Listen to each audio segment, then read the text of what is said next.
નમસ્કાર દર્શક મિત્રો, આપ જોઈ રહ્યા છો નિર્માણ ન્યૂઝને હું ધ્રુવી ત્રિવેદી આપ સૌનું સ્વાગત કરું છું. સ્વાગત છે આપ સૌનું અમારી ડ્રીમ ઉડાનમાં. તો ખાસ કરીને દર્શક મિત્રો, વડાપ્રધાન નરેન્દ્ર મોદી 2 દિવસના વતને પ્રવાસે છે. ગઈકાલે 17 જેટલા પ્રકલ્પોનું લોકાર્પણ કર્યું છે. 4 વિવિધ પ્રોજેક્ટોનો શિલાન્યાસ કર્યો છે. વડાપ્રધાન નરેન્દ્ર મોદીએ રાત્રિ રોકાણ કેવડિયા ખાતે જ કર્યું છે અને આજે વહેલી સવારથી તેમના કાર્યક્રમ પણ અલગ પ્રકારનો છે. આજે જ્યારે સરદાર વલ્લભભાઈ પટેલની જન્મજયંતિ છે તો પહેલાં તો તેઓ યોગ કરશે, ત્યારબાદ બ્રેકફાસ્ટ લેશે અને ત્યારબાદ જે સ્ટેચ્યુ છે, ખાસ કરીને સરદાર વલ્લભભાઈ પટેલની જે પ્રતિમા છે તે પ્રતિમાની સામે શીશ ઝુકાવીને નમન કરીને તેમના ચરણ સ્પર્શ કરીને ત્યારબાદ તેઓ આજના દિવસની શરૂઆત કરવાના છે. તો વડાપ્રધાન નરેન્દ્ર મોદીના આજના દિવસનો કાર્યક્રમ પણ વિશેષ છે. આ સાથે આ અંગે વધુ વિગત સાથે અમારા સંવાદદાતા મેહુલ દેસાઈ જોડાઈ ચૂક્યા છે લાઈવ કેવડિયા કોલોનીથી. મેહુલ, ખાસ કરીને વડાપ્રધાન નરેન્દ્ર મોદીનો ગઈકાલનો દિવસ એ ખૂબ જ વ્યસ્તતાવાળો રહ્યો છે. 17 જેટલા પ્રકલ્પોનું લોકાર્પણ, 4 જેટલા વિવિધ પ્રોજેક્ટોનો શિલાન્યાસ. આજનો કાર્યક્રમ કયા પ્રકારનો?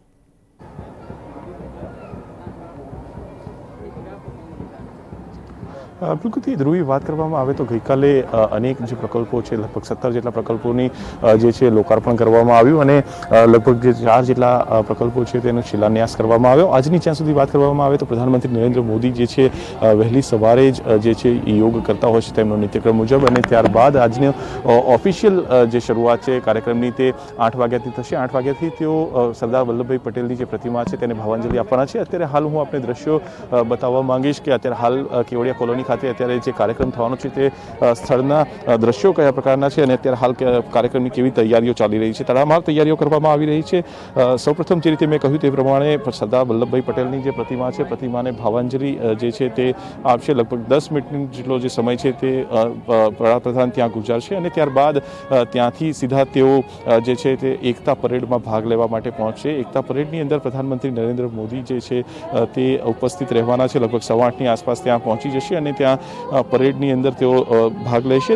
એનએસજી કમાન્ડો, સીઆરપીએફના જે મહિલા વિંગ અને સીઆરપીએફની જે વિંગ છે તેના દ્વારા જે એકતા પરેડમાં તેઓ ભાગ લેશે. એસઆરપીના જવાનો જે છે તે પણ તેની અંદર ભાગ લેવાના છે અને લગભગ 2 થી 3 કલાક જેટલો આ કાર્યક્રમ છે તે ચાલશે અને ત્યારબાદ પ્રધાનમંત્રી નરેન્દ્ર મોદી જે છે તે સંબોધન પણ કરવાના છે. જે સંબોધન આઈએએસ ઓફિસર્સ જે પ્રોવિશનરી છે તેમને પણ સીધું જશે અને દેશના અન્ય લોકોને પણ તેઓ જે છે તે સંબોધનમાં આવરી લેશે. વિવિધ વિષયો પર તે સંબોધન જે છે તે કરશે. એકતા દિવસ ઉપર તે સામાન્ય રીતે દર વર્ષે સંબોધન જે છે તે કરતા હોય છે. સુરક્ષા અને મહામારીના કારણોસર અત્યારે જે સીધી રીતે જે છે તે સીમિત માત્રામાં જે આ કાર્યક્રમ જે છે તે થઈ રહ્યો છે, એટલે જે મીડિયા છે તે પણ જે છે તેને સીધી પ્રવેશ અંદર આપવા નથી દેવામાં આવ્યો. મુખ્યત્વે વાત કરવામાં આવે તો જે સુરક્ષાની વ્યવસ્થા જોઈએ તો ચોતરફ જે છે પોલીસની કિલ્લેબંધી છે તે જોવા મળી છે. વિવિધ કાર્યક્રમો પણ થવાના છે. અત્યારે હાલ આપણે સાંભળી શકીએ છીએ કે જે સાંસ્કૃતિક જે કાર્યક્રમો જે છે તે અત્યારે હાલ કરવામાં આવી રહ્યા છે અને લગભગ 8 વાગે તેમનો ઓફિશિયલ કાર્યક્રમ છે તે શરૂ થશે. એકતા પરેડના તમામ કાર્યક્રમો જે છે તે પૂર્ણ કર્યા બાદ લગભગ 12 વાગે તેઓ જે છે સી પ્લેનની અંદર જે છે તે બેસીને અમદાવાદ ખાતે જશે. સી પ્લેનનું જે ફ્લેગ ઓફ ઓફિશિયલ ઉદઘાટન જે છે તે તેઓ કરવાના છે અને 12 વાગે અહીંયાથી અમદાવાદ આવવા માટે રવાના થશે. એટલે 2 દિવસનો તેમનો જે કાર્યક્રમ છે લગભગ બપોરે 1 વાગ્યા સુધીમાં પૂર્ણ થઈ જશે અને બની શકે છે કે તેમના માતાના પણ જે છે આશીર્વાદ લેવા માટે તેઓ અમદાવાદ આવ્યા બાદ જઈ શકે છે. અત્યારે હાલના જે દ્રશ્યો અત્યારે આપ જોઈ રહ્યા છો તે પરેડ ગ્રાઉન્ડના છે અને પરેડ ગ્રાઉન્ડના દ્રશ્યો સીધા જોઈ શકાય છે. મુખ્યત્વે જે આજનો જે કાર્યક્રમ છે તે લગભગ 1 વાગ્યા સુધીમાં અમદાવાદમાં પણ પૂર્ણ થઈ જશે અને ત્યારબાદ તેઓ દિલ્હી જવા માટે રવાના થશે. પ્રધાનમંત્રીના 2 દિવસનો કાર્યક્રમ જે છે તે ખૂબ જ મહત્વનો માનવામાં આવી રહ્યો છે, કારણ કે સ્ટેચ્યુ ઓફ યુનિટીની આસપાસની અંદર જે પણ લોકાર્પણો કર્યા છે તેના કારણે ગુજરાતને ન ફક્ત ગુજરાતને સમગ્ર દેશને ફાયદો થશે, કારણ કે પ્રવાસન ઉદ્યોગને સીધો વેગ મળશે. અનેક જે આયામો જે છે તેનું ઉદઘાટન પ્રધાનમંત્રી મોદી દ્વારા ગઈકાલે કરવામાં આવ્યું, જેમાં જે jungle safari park, unity glow garden, Ekta mall જે છે તેની શરૂઆત કરવામાં આવી, children nutrition park, cactus garden, lighting show, આ તમામ એકતા ક્રુઝ, આ તમામ જે આયામોનું ઉદઘાટન અને લોકાર્પણ કરવામાં આવ્યું છે. તેના કારણે પ્રવાસન ઉદ્યોગની જે સીધો ફાયદો જે ધ્રુવી થશે અને ઓફિશિયલ જે કાર્યક્રમ છે તે પ્રધાનમંત્રીનો લગભગ 8 વાગે શરૂ થઈ જશે. તે પહેલાં તે પોતાના નિત્યક્રમ મુજબ યોગ કરતા હોય છે, પરંતુ હજુ સુધી તેના સીધા જ જે દ્રશ્યો છે તે નથી મેળવી શકાયા. બની શકે છે કે છે દૂરદર્શન દ્વારા તે પ્રસારિત પણ કરવામાં આવે અને મુખ્યત્વે જે પ્રધાનમંત્રી નરેન્દ્ર મોદી જે છે તેનો કાર્યક્રમ 8 વાગે શરૂ થશે અને 12 વાગે જે છે તે ફ્લેગ ઓફ સાથે સી પ્લેનના ફ્લેગ ઓફ સાથે પૂર્ણ થશે, કારણ કે સી પ્લેનનું એટલા માટે પણ મહત્વ છે કે સીધી રીતે પ્રવાસીઓ જે અમદાવાદ આવે છે તે કેવડિયા ખાતે જો પ્રવાસન માટે આવે તો ખૂબ જ ટૂંકા અંતરની અંદર ટૂંકા ગાળામાં તેઓ જે છે તે કેવડિયા પહોંચી શકે છે અને કેવડિયામાં જે છે તે વિવિધ જે સ્થળો છે તેની મુલાકાત લઈને તે પરત પણ પાછા જઈ શકે છે. ભારતમાં પહેલીવાર આ પ્રકારે સી પ્લેનની શરૂઆત જે છે તે શરૂ થઈ છે અને જે શરૂઆત અહીંયા કેવડિયા અને અમદાવાદની વચ્ચે થઈ છે તેનું લોકાર્પણ અને ફ્લેગ ઓફ પણ પ્રધાનમંત્રીના હસ્તે 12 વાગે થશે. જી ધ્રુવી. કાર્યક્રમની વાત કરી કે કાર્યક્રમ કયા પ્રકારનો રહેવાનો છે વડાપ્રધાનનો. અત્યારે યોગની વાત હતી પરંતુ કોઈ દ્રશ્ય અત્યારે સામે નથી આવ્યા, પરંતુ એવી વાત પણ સામે આવી રહી છે જે તેમનો કાર્યક્રમ આપવામાં આવ્યો હતો કે યોગને 7:30 કલાકે પાર્કની અંદર બ્રેકફાસ્ટ લેશે અને ત્યારબાદ 8 વાગ્યાથી તેમના ઓફિશિયલ કાર્યક્રમની શરૂઆત થઈ જશે. આશા રાખે થોડી વારમાં દ્રશ્ય પણ સામે આવે, પરંતુ સી પ્લેન એક આજના દિવસનું મહત્વની ઝાંખી બની રહેવાની છે. સી પ્લેન ભારતમાં પ્રથમ વખત ઉડાન ભરવાનું છે સી પ્લેન અને આજથી તેનો પ્રારંભ થઈ રહ્યો છે, આજથી તેનું ઉદ્ઘાટન થઈ રહ્યું છે અને ખુદ વડાપ્રધાન દ્વારા કરવામાં આવી રહ્યું છે. એટલે એક મોટી વાત કહી શકાય સી પ્લેનની અને ગુજરાતને આ ભેટ મળી રહી છે.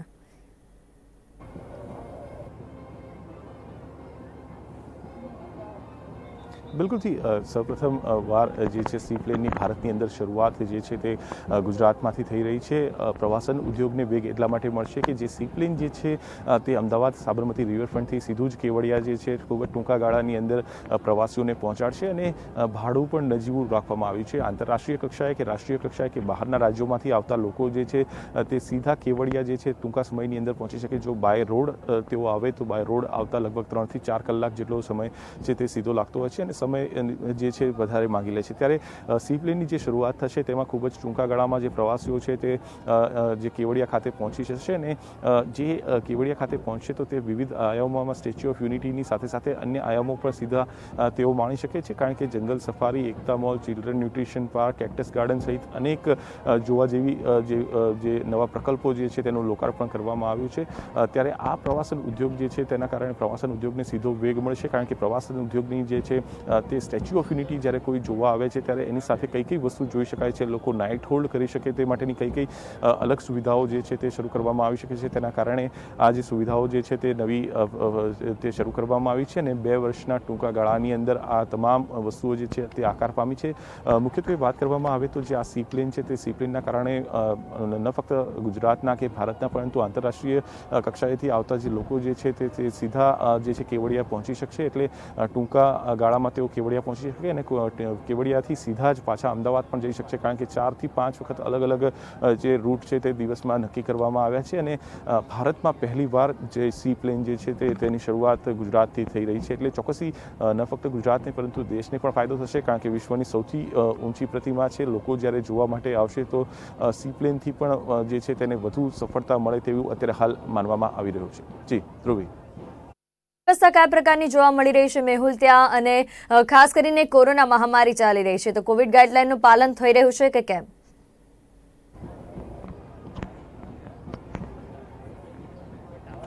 બિલકુલથી ફરી એકવાર આપને દ્રશ્યો છે હું બતાવવા માંગીશ કે અત્યારે હાલના દ્રશ્યો કયા પ્રકારના છે. જે પરેડ ગ્રાઉન્ડ છે તે મારી પાછળ જોઈ શકાય છે. તે પરેડ ગ્રાઉન્ડની અંદર જે સમગ્ર કાર્યક્રમ છે તે થવાનો છે. પ્રધાનમંત્રી નરેન્દ્ર મોદી ત્યાં પહોંચશે. મુખ્યત્વે સીમિત માત્રામાં લોકો જે છે તેને જો પ્રવેશ આપવામાં આવ્યો છે. જે NSG કમાન્ડો, CRPF, SRP, BDDSની ટીમો સહિત જે લોકો જે છે તે એકતા પરેડની અંદર ભાગ લેવાના છે. પરેડમાં ભાગ લેવા માટેના જે જવાનો છે તેના માટે પણ સીમિત માત્રા એટલા માટે રાખવામાં આવી છે કારણ કે કોરોનાની મહામારી છે અને કોરોનાની મહામારીના કારણે જ જે છે કાર્યક્રમ જે છે તેમાં થોડી સાદગાઈ રાખવામાં આવી છે અને સીમિત માત્રામાં લોકોને આમંત્રણ આપવામાં આવ્યું છે. એકતા પરેડ દર વર્ષે થતી હોય છે એટલે આ વર્ષે પણ કરવામાં આવી છે, પરંતુ જે ગુજરાતની અંદર રહેલા જે જવાનો જે છે જે ડેપ્યુટ કરવામાં આવ્યા છે તેમની ઉપસ્થિતિમાં જ આ કાર્યક્રમ છે તે થઈ રહ્યો છે. કોવિડની મહામારીની જ્યાં સુધી વાત છે તો કોવિડની જે મહામારી છે તેના કારણે અનેક જગ્યાએ જે અલગ અલગ બદલાવો જે છે તે કરવામાં આવ્યા છે.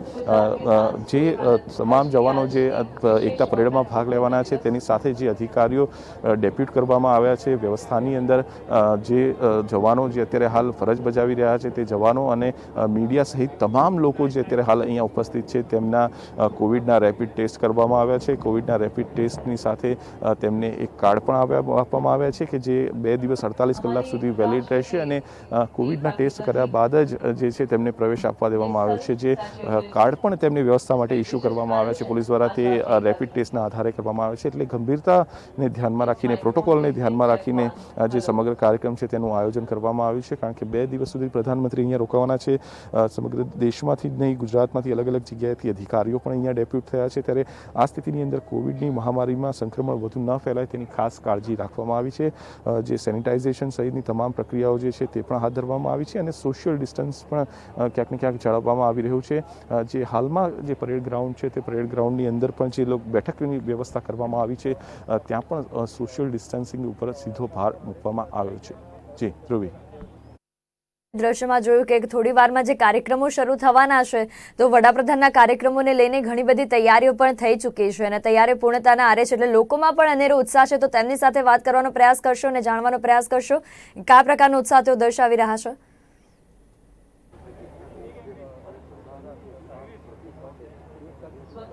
અત્યારે હાલની સ્થિતિમાં સીધી રીતે જે છે ધ્રુવી વાત સામાન્ય લોકો થઈ શકશે નહીં, કારણ કે જે આપણી વ્યવસ્થા કરવામાં આવી છે તે પણ અલગ વ્યવસ્થા રાખવામાં આવી છે અને ત્યાં સામાન્ય લોકોને સીધી બેઠક વ્યવસ્થા નથી, બહારની તરફ જે છે તે વ્યવસ્થા રાખવામાં આવી છે અને જે પરેડ ગ્રાઉન્ડ છે તેની સામેની જે તરફ છે ત્યાં આ બેઠક વ્યવસ્થા અત્યારે હાલ જે છે તે અલગ આપણા જે મીડિયા માટેની વ્યવસ્થા કરવામાં આવી છે. એટલે સામાન્ય લોકો સાથે સીધી રીતે અત્યારે હાલ સંપર્ક થઈ શકે એમ નથી. અન્ય જે બેઠક વ્યવસ્થા છે તે પણ દૂર રાખવામાં આવી છે કારણ કે સોશિયલ ડિસ્ટન્સિંગની વાત છે. પરંતુ તમામ જે વ્યવસ્થાઓ જે છે તે રાખવામાં આવી છે કોવિડના કારણે, કારણ કે કોવિડની સ્થિતિની અંદર સોશિયલ ડિસ્ટન્સિંગ જળવાઈ રહે તે માટે જ અલગ અલગ વ્યવસ્થા જે છે તે રાખવામાં આવી છે. અને અત્યારે હાલની જે સ્થિતિ છે તેમાં સીધી રીતે સામાન્ય લોકો સાથે વાતચીત થઈ શકી નથી, કારણ કે સોશિયલ ડિસ્ટન્સિંગમાં અન્ય લોકોને જે આમંત્રણ છે તે પણ આપવામાં નથી આવ્યું. અને પરેડ ગ્રાઉન્ડ જે છે તેની અંદર અત્યારે હાલ જે છે કાર્યક્રમની આખરી તૈયારીઓ હાથ ધરવામાં આવી રહી છે અને 8:15ની આસપાસ ત્યાં પ્રધાનમંત્રી નરેન્દ્ર મોદી પહોંચી જશે. જી જોડાઈને સમગ્ર માહિતી આપી તે બદલ આપનો ખૂબ ખૂબ આભાર. તમારા સંવાદદાતાએ સમગ્ર કાર્યક્રમ જણાવ્યો છે કે કયા પ્રકારનો કાર્યક્રમ રહેવાનો છે. અત્યારે યોગ, પરંતુ યોગના કોઈ દ્રશ્ય સામે નથી આવ્યા. વડાપ્રધાન નરેન્દ્ર મોદીનો આ સમય જે છે યોગ કરતા હોય છે આ સમયગાળા દરમિયાન, પરંતુ યોગના દ્રશ્યો સામે નથી આવે. ત્યારબાદ 7:30 કલાકે તેઓ પાર્કની અંદર બ્રેકફાસ્ટ લેવાના હતા.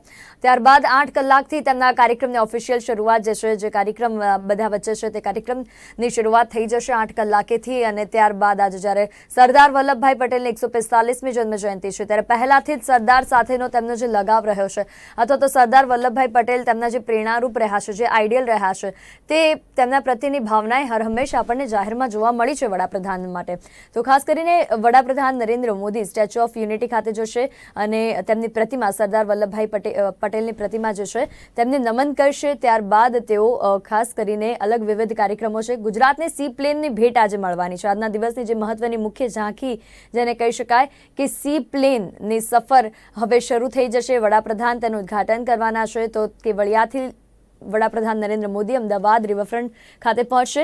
અમદાવાદ ખાતે સવારે 10 કલાકેથી 2 વાગ્યા સુધી અમદાવાદનો રિવરફ્રન્ટ બંધ રહેશે. સવારે 9:30 કલાકને 20 મિનિટની આસપાસ પ્રધાનમંત્રી રાષ્ટ્રજોગ પ્રવચન પણ કરવાના છે.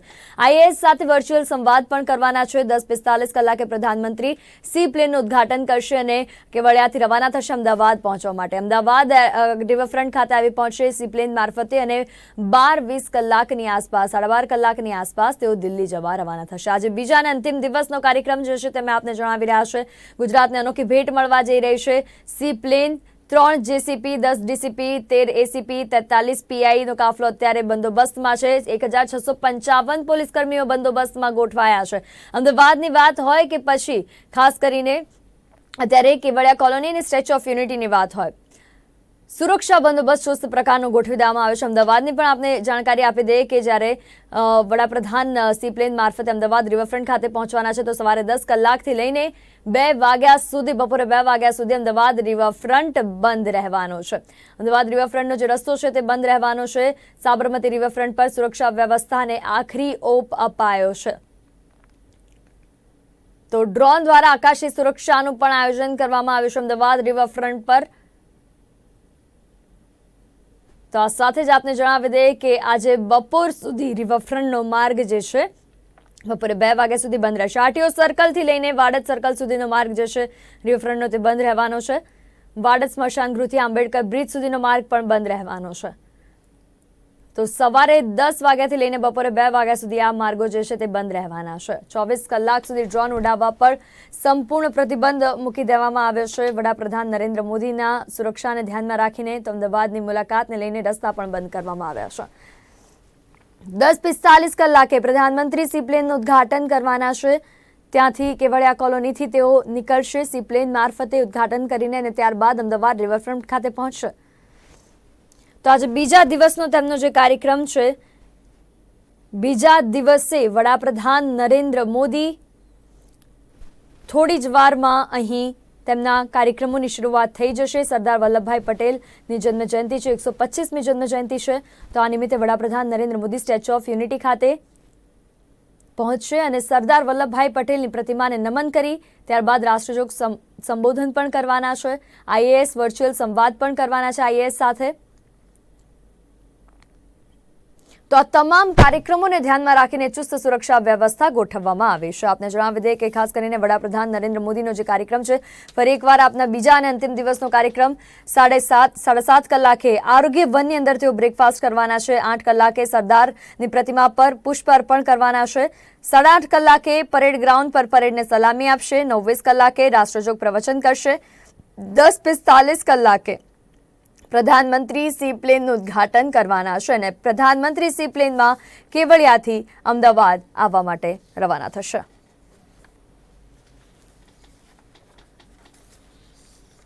તો શુક્રવારે ગુજરાતના કેવડિયામાં આજના કાર્યક્રમોની વાત થઈ ચૂકી છે। થોડી વારમાં 8 વાગ્યાની આસપાસ તેમના ઓફિશિયલ કાર્યક્રમો પણ શરૂ થઈ જશે, પરંતુ ગઈકાલના દ્રશ્ય અમે આપને બતાવીશું કે ખાસ કરીને ગઈકાલના કાર્યક્રમો જે પ્રમાણેના રહ્યા છે।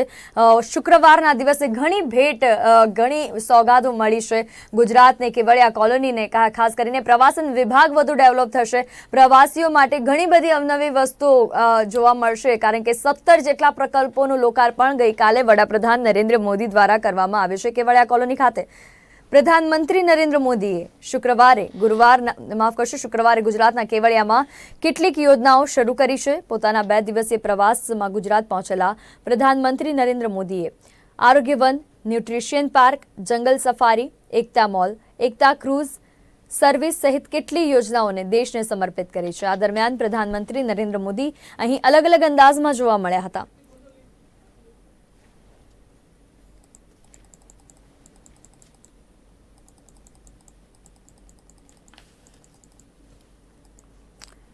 તો વડાપ્રધાન નરેન્દ્ર મોદી કેવડિયાના વિશેષ આકર્ષણ ગ્લો ગાર્ડન પણ પહોંચ્યા, જ્યાં પીએમએ statue of unity website, Kevadia mobile app અને ગ્લો ગાર્ડનનું ઉદ્ઘાટન કર્યું હતું। તો આ સાથે એસઓયુ આવનાર પ્રવાસીઓ માટે યુનિટી ગ્લો ગાર્ડન ખાસ બનશે। લાખો એલઈડી લાઇટ્સ સાથે ગ્લો ગાર્ડન એ ઝળહળી ઉઠ્યું હતું। તો આજના કાર્યક્રમની શરૂઆત થાય તે પહેલા ગઈકાલના કાર્યક્રમોની ઝાંખી અમે આપને કરાવીએ। ગઈકાલે પણ એક પછી એક વડાપ્રધાન નરેન્દ્ર મોદીએ ઘણી બધી સોગાદો કેવડિયા કોલોનીને આપી છે। ત્યારે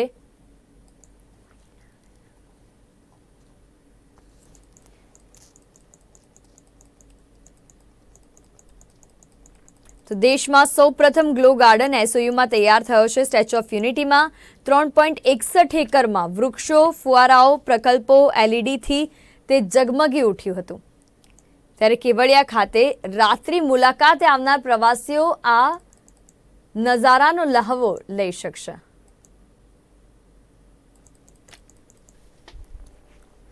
તો વડાપ્રધાન નરેન્દ્ર મોદીએ કેવડિયામાં સરદાર સરોવર ડેમ પર લાઇટનું ઉદ્ઘાટન કર્યું। જંગલ સફારીનું પણ લોકાર્પણ કર્યું હતું। જંગલ સફારીમાં 200 રૂપિયાની દર ટિકિટ રહેશે, નાના બાળકો માટે 125 રૂપિયાનું દર ટિકિટ રહેશે।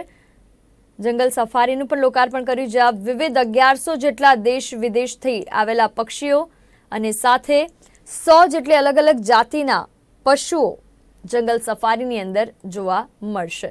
વડાપ્રધાન નરેન્દ્ર મોદી દ્વારા જે કાર્યક્રમ ગઈકાલે થયો, 17 જેટલા પ્રકલ્પોનું લોકાર્પણ,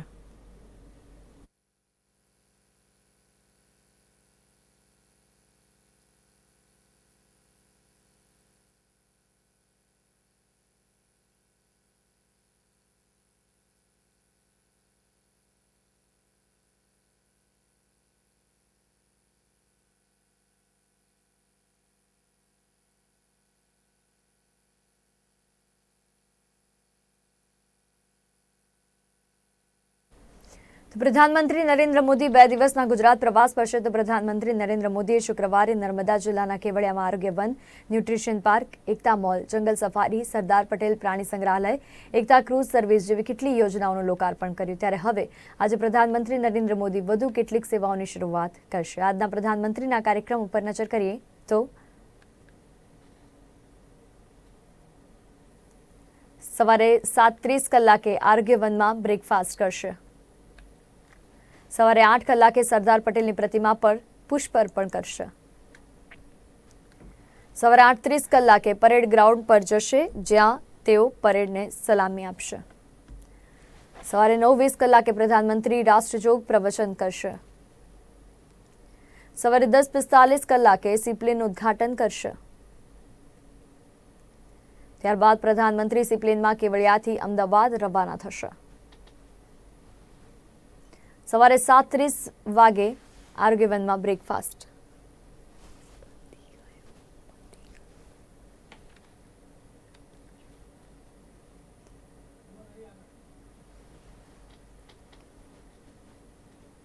તો ભારતની પ્રથમ સી પ્લેન સેવાનો આજથી પ્રારંભ થવા જઈ રહ્યો છે. વડાપ્રધાન નરેન્દ્ર મોદી કેવડિયા ખાતે આજે સી પ્લેનનું લોકાર્પણ કરશે. સાથે તેઓ સી પ્લેનમાં બેસીને કેવડિયાથી અમદાવાદ આવશે.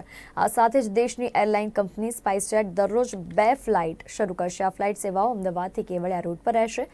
સ્પાઇસજેટ આ ફ્લાઇટ માટે 15 સીટર ટ્વિન ઓટર 300 એરક્રાફ્ટનો ઉપયોગ કરશે. ઉડાન યોજના અંતર્ગત all inclusive one way ticket 1500 રૂપિયાથી શરૂ થશે.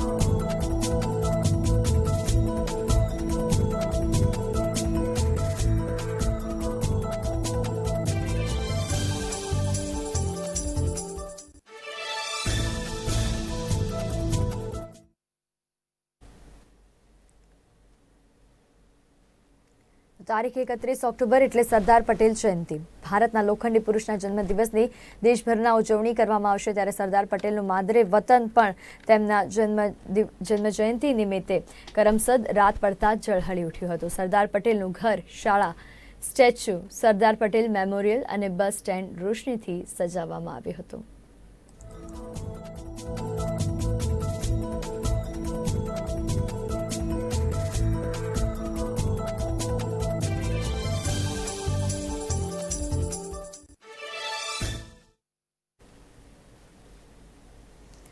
તો નડિયાદ તાલુકાના વાલા પ્રાથમિક શાળાના ઉપાચાર્ય હિતેશકુમાર બ્રહ્મભટ્ટ અને વિદ્યાર્થીઓની દ્વારા સરદાર પટેલની ભાવાંજલિ આપતી એક વિશેષ રંગોળી તૈયાર કરવામાં આવી. જ્યારે સરદાર વલ્લભભાઈ પટેલની 146મી જન્મજયંતિની ઉજવણી થઈ રહી છે, ત્યારે શાળા દ્વારા 111 ચોરસ ફૂટની રંગોળી 15 કલાકની જહેમતથી 30 કિલો કલર વાપરીને એક સોશિયલ સંદેશ સાથે બનાવવામાં આવી છે.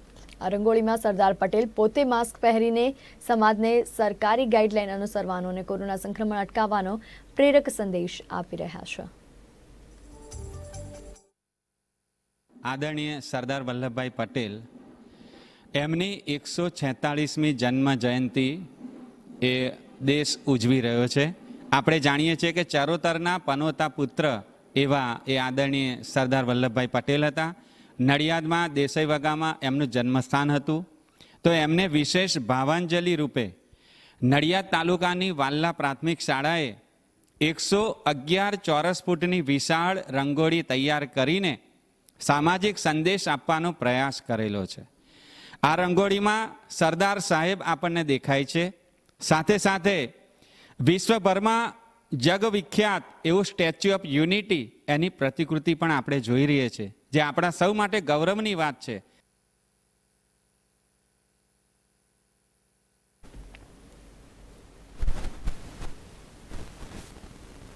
ડાકોરમાં શરદ પૂર્ણિમા અને રાસોત્સવની ભવ્ય ઉજવણી કરવામાં આવી હતી. આ પ્રસંગે ભગવાન રણછોડને વિશેષ શણગાર સાથે 1.25 લાખનો મુગટ ધારણ કરાવવામાં આવ્યો હતો. 7 મહિના અને 7 પૂર્ણિમાના દર્શન બંધ બારણે કોરોનાને લઈ ઉજવવામાં આવ્યા હતા, જેના દર્શનથી વંચિત રહ્યા હતા ભક્તો. ત્યારે આજે ઓનલાઈન રજીસ્ટર કરાવનાર 4000થી વધુ ભક્તોએ ભગવાન રણછોડરાયની પૂર્ણિમા દર્શનનો લાભ લીધો અને ભગવાન રણછોડરાયને વિશેષ દૂધ અને પૌવાનો ભોગ ધરાવવામાં આવ્યો હતો.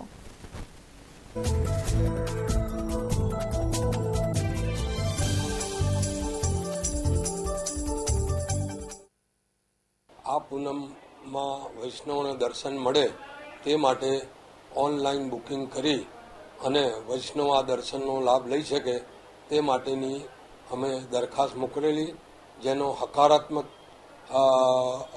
જવાબ અમને વહીવટીતંત્ર તથા પોલીસ તંત્ર તરફથી મળતા આજ રોજ આ રાસોત્સવની પૂનમને વૈષ્ણવના દર્શન માટે ખુલ્લી કરવામાં આવેલ હતી.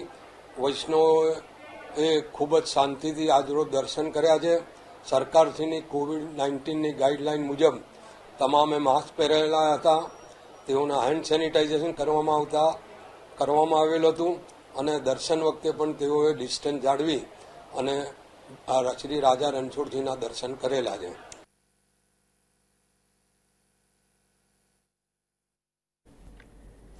તો અમદાવાદ સોલા સિવિલ હોસ્પિટલ ખાતે ઇન્ચાર્જ આરએમઓ સહિત ઇન્ચાર્જ વહીવટી અધિકારી લાંચ લેતા ઝડપાયા હતા. 8 લાખ રૂપિયાની માલબત રકમ લેતા બંને ડોક્ટરોએ એલસીબીએ છટકું ગોઠવીને ઝડપી પાડ્યા હતા. અમદાવાદ સોલા સિવિલ હોસ્પિટલના incharge RMO doctor Upendra Patel અને ઇન્ચાર્જ વહીવટી અધિકારી ડોક્ટર શૈલેષ પટેલ લાંચ લેતા રંગે હાથે ઝડપાયા હતા. કોરોનાના દર્દીઓને અને હોસ્પિટલના સ્ટાફને આપવામાં આવેલ ભોજન પેટે 1.18 કરોડના બિલ પાસ કરાવવા 16 લાખ રૂપિયાની બંને ડોક્ટરોએ માંગણી કરી હતી અને માંગણી મુજબ અગાઉ બંને ડોક્ટરોએ 10 લાખ રૂપિયા મેળવી લીધા હતા. જ્યારે બાકીના 6 લાખ અને કેન્ટીનનો કોન્ટ્રાક્ટ વધુ લંબાવવા માટે વધુ 2 લાખ રૂપિયા સહિત 8 લાખ રૂપિયા લેતા એસીબીએ બંને ડોક્ટરોને રંગે હાથે ઝડપી પાડ્યા હતા. જ્યારે બંને ડોક્ટરોની ધરપકડ કરી ઘર ઉપર તપાસ કરતા ડોક્ટર શૈલેષ પટેલના ઘરેથી 3 લાખ રૂપિયા મળી આવ્યા હતા.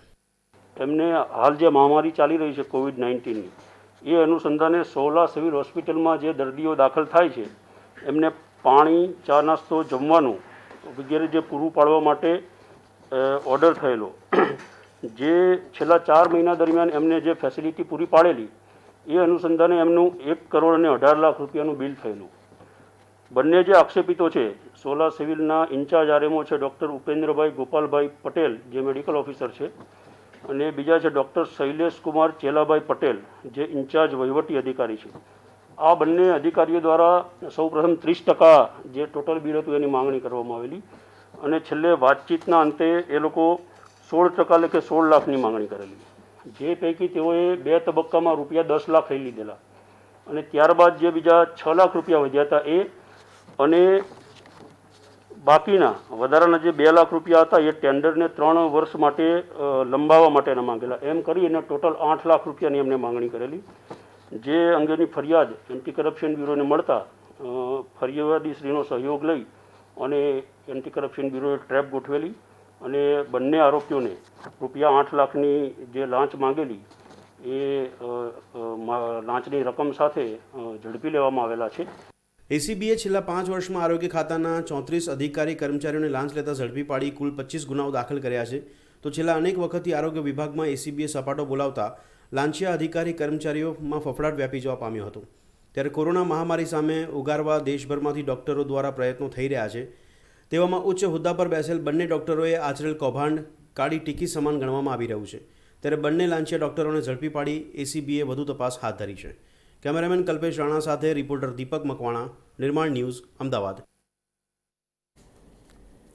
રાજ્યમાં કોરોનાના નવા 969 કેસ નોંધાયા છે. છેલ્લા 24 કલાકમાં 1027 દર્દીઓ સાજા થયા છે, જ્યારે કોરોનાથી 6 લોકોના મૃત્યુ થયા હતા. રાજ્યમાં કોરોનાના કુલ કેસનો આંક 1,72,009 પર પહોંચી ગયો છે, જ્યારે કોરોનાથી કુલ 3,714 લોકોના મૃત્યુ થયા છે. અમદાવાદમાં નવા 181, જ્યારે સુરતમાં નવા 218 કેસ નોંધાયા છે.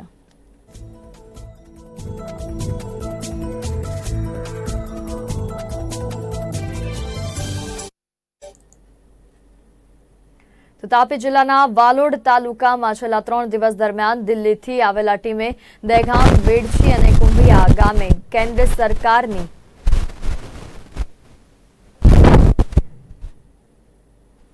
સરકારની ટીમે દિલ્હીથી આવેલા દહેગામ, વેડછી અને કુંભિયા ગામે કેન્દ્ર સરકારની સહાયથી થયેલા વિકાસના કામોનું ઇન્સ્પેક્શન કરવામાં આવ્યું હતું। આ કામગીરી જે તે વિભાગ હસ્તક થઈ હોય તે દરમિયાન તે વિભાગના અધિકારીઓએ હાજર રહ્યા હતા। તો કેન્દ્ર સરકાર દ્વારા રાજ્ય સરકારને પરોક્ષ રીતે સહાય પહોંચાડી કેન્દ્ર સરકારના કામોમાં મનરેગા યોજના અને હવે વંદના યોજના, વિધવા સહાય, પ્રધાનમંત્રી સડક યોજના, મિશન મંગલમ અંતર્ગત વિવિધ યોજનાઓ થકી થયેલા કામો અંગેનું નિરીક્ષણ કરવામાં આવ્યું હતું। આ કામગીરીમાં ઇન્ચાર્જ મામલતદાર જગદીશભાઈ ચૌધરી, તાલુકા વિકાસ અધિકારી અમરતભાઈ એમ પટેલ, બાંધકામ વિભાગના અધિકારીઓ હાજર રહ્યા હતા।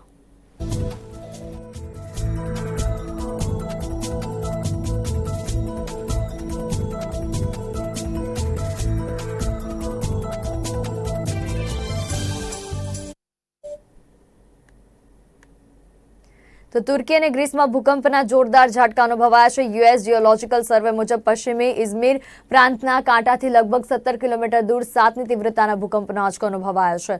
ત્યારે ભૂકંપનું કેન્દ્રબિંદુ પૂર્વી એલાજિગ પ્રાંતનું સિવરાઇઝ શહેર હતું। ભૂકંપના કારણે ઇઝમીર શહેરમાં સુનામી આવી છે। ભૂકંપના આંખના પલકારામાં જ અનેક બિલ્ડિંગો ધરાશાયી થઈ ગયા છે। તો તુર્કીના ગૃહ, પર્યાવરણ અને સ્વાસ્થ્ય મંત્રીઓએ ભૂકંપના કારણે ઓછામાં ઓછા 18 લોકોના મોત થયા હોવાની જાણકારી આપી છે।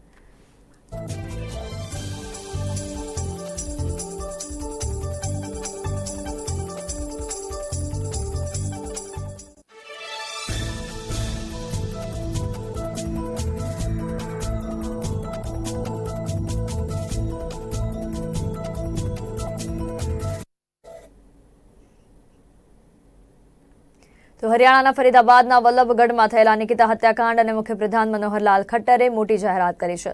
મનોહરલાલ ખટ્ટરે કહ્યું કે સરકારે 2 કલાકમાં જ આરોપીઓને ઝડપી પાડ્યા હતા। સરકારની કામગીરીથી મૃતક પીડિતાનો પરિવાર સંતુષ્ટ છે। આ સાથે જ તેમણે મોટી જાહેરાત કરતા કહ્યું કે આ કેસ ફાસ્ટ ટ્રેક કોર્ટમાં ચલાવવામાં આવશે જેથી હત્યારાઓને જલ્દી જ સજા મળે।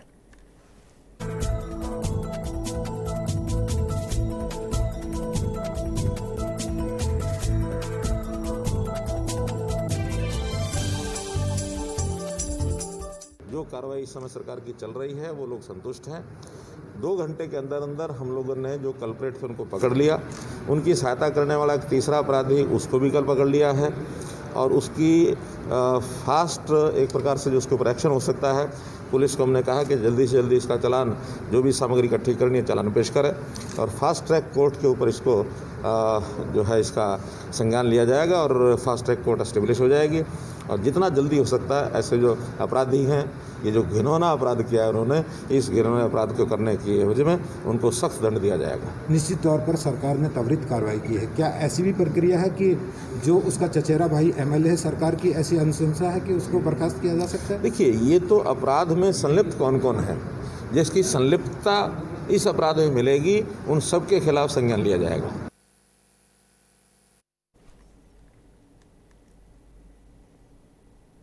નાયબ મુખ્યપ્રધાન નીતિન પટેલે મોરબીના વદપાર ગામે ભારતીય જનતા પાર્ટીના ઉમેદવાર બ્રિજેશ મેરજાના સમર્થનમાં ચૂંટણી સભાને સંબોધી। આ સાથે તેમણે મધ્યસ્થ કાર્યાલયનું લોકાર્પણ પણ કર્યું હતું તેમજ મોરબીના પાટીદાર અગ્રણીઓ અને કાર્યકર્તાઓ સાથે મીટિંગ કરી। આ ઉપરાંત હાઈવે પર આવેલી સિરામિક ફેક્ટરીમાં ઉદ્યોગકારો સાથે ચર્ચા વિચારણા કરી હતી। મોરબી માળિયા વિધાનસભા બેઠકની પેટા ચૂંટણીનું પ્રચાર યુદ્ધ હવે અંતિમ તબક્કામાં પહોંચી ગયું છે। ભાજપ અને કોંગ્રેસના નેતાઓ મોરબી અને માળિયામાં ચૂંટણી સભા ગજવી રહ્યા છે। મોરબીના વદપરા ગામે ભાજપના ઉમેદવાર બ્રિજેશ મેરજાના સમર્થનમાં રાજ્યના ડેપ્યુટી સીએમ નીતિન પટેલે જાહેર સભા ગજવી હતી। તેમના હસ્તે અહીં મધ્યસ્થ કાર્યાલયનું ઉદ્ઘાટન કરવામાં આવ્યું હતું તેમજ મોરબીના પાટીદાર અગ્રણી અને કાર્યકર્તાઓ સાથે મીટિંગ કરી હતી। આ ઉપરાંત હાઈવે પર આવેલ સિરામિક ફેક્ટરીમાં ઉદ્યોગકારો સાથે ચર્ચા વિચારણા કરી હતી। અહીં એમણે કહ્યું હતું કે મોરબીમાં ભાજપ ઉમેદવાર બ્રિજેશ મેરજાની જ જીત થશે। ગુજરાતના બધા વિસ્તારો, સૌરાષ્ટ્રના વિસ્તારો અને ખાસ કરીને મોરબી, માળિયા, ધાંગધ્રા, હળવદ આ બધા વિસ્તારોને જે મોટા પ્રમાણમાં મળ્યો છે એની પણ બધાને વિગતવાર માહિતી આપી છે અને મને વિશ્વાસ છે કે મતદારોનો જે ઉત્સાહ છે, કાર્યકરોનો જે ઉત્સાહ છે એ જોતાં મને ચોક્કસ હું ખાતરીથી કહું છું કે આ સીટ ઉપર ભારતીય જનતા પક્ષના અમારા ઉમેદવાર બ્રિજેશભાઈ જંગી બહુમતીથી વિજય થશે। નાયબ મુખ્યપ્રધાન નીતિન પટેલે જાહેર સભામાં કોંગ્રેસ પર આકરા પ્રહારો કર્યા હતા અને ભાજપને વિકાસલક્ષી તેમજ કોંગ્રેસને નકારાત્મક ગણાવી હતી. નીતિન પટેલે ભાજપ વિકાસની રાજનીતિ કરતા હોવાની અને સદાય પ્રજાના હિતમાં કામ કરશે એવું જણાવ્યું હતું. તેમજ મોરબી અને માળિયામાં ખેડૂતોને પૂરતા પ્રમાણમાં પાણી મળી રહે તે માટે નર્મદા નિગમને સ્પષ્ટ સૂચનો આપી દીધા છે તેવું કહ્યું હતું. મોરબીના ઉદ્યોગકારોને ભાજપ ધમકાવે છે તેવા કોંગ્રેસના આક્ષેપને તેમણે વાહિયાત ગણાવી કોંગ્રેસને આક્ષેપ કરતા સિવાય કોઈ જ ધંધો આવડતો નથી તેમ જણાવ્યું હતું. મિલન નાયક, નિર્માણ ન્યૂઝ, મોરબી. અમરેલીના ધારીમાં કેન્દ્રીય મંત્રી મનસુખ માંડવિયાની હાજરીમાં બગસરા NSUIના પ્રમુખ નિખિલ ભંડેરી સહિત યુવા કોંગ્રેસના 200 કાર્યકર્તાઓ ભારતીય જનતા પાર્ટીમાં જોડાયા. કેન્દ્રીય મંત્રી મનસુખ માંડવિયાએ કાર્યકર્તાઓને કેસરીઓ ધારણ કરાવી ભાજપમાં આવકાર્યા તો પેટા ચૂંટણી પહેલા કોંગ્રેસના 200 કાર્યકર્તાઓ જોડાતા ભાજપે મોટો રાજકીય ખેલ પાડ્યો હતો.